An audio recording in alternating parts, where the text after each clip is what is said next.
I don't know if it's a lie, but I think the way that we look at, like, the big narrative at the moment is like, well, how can property keep growing when it's, the median value of a house is 10 times the median income? Um, and why that may have a level of truth to it. I think the fact that we're still using median values for dwellings in somewhere like Sydney or Brisbane or Melbourne, and median incomes to work out whether something is affordable or unaffordable is not the right metric. I And, agree. and the way that I compare this is like, if you're born in the US, for example, you're not upset when you're born that you can't afford to buy an apartment in New York, because New York is for rich people and that's accepted. Just like if you're born in France, you're not upset that you can't buy a house in Saint Tropez because Saint Tropez is for rich people. It's like that in lots of different parts of the world, and it's accepted. And even if you ask Australians, it's accepted. But because it's in our own country, and because Sydney is for rich people, whether people like to admit that or not, it's the fact. Maybe not in the fucking burbs, but proper Sydney is for wealthy people. Just like, the Gold Coast is becoming like It's that. becoming like that. Yeah. So is, the good parts of Melbourne, and Brisbane's no different.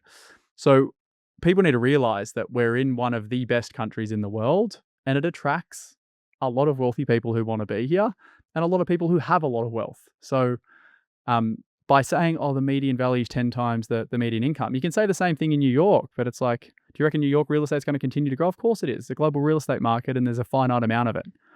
And the unique thing about Sydney is apartment living isn't as popular as it is in other parts of the world, right? So most people want to live house and land. And the issue with zoning is like, wealthy people are not going to allow you to go and knock down their fucking waterfront homes or do big, conglomerations of sites and build apartments in areas that are low density and heritage conservation. It's just not going to happen.